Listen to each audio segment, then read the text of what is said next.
संकटनाशनं स्तोत्रम्।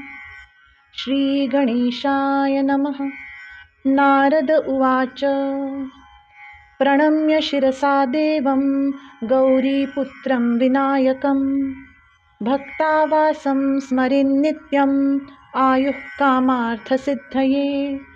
प्रथमं वक्रतुण्डं च एकदन्तं द्वितीयकं तृतीयं कृष्णपिङ्गाक्षं गजवक्त्रं चतुर्थकं लम्बोदरं पञ्चमं च षष्ठं विकटमेव च सप्तमं विघ्नराजेन्द्रं धूम्रवर्णं तथाष्टमं नवमं भालचन्द्रं च दशमं तु विनायकम् एकादशं गणपतिं द्वादशं तु गजाननं द्वादशैतानि नामानि त्रिसन्ध्यं यः पठेन्नरः न च विघ्नभयं तस्य सर्वसिद्धिकरप्रभो।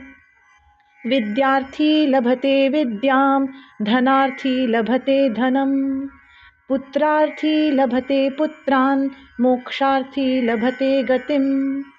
जपेत् गणपतिस्तोत्रं षड्भिर्मासैः फलं लभेत् संवत्सरेण सिद्धिं च लभते नात्र संशयः।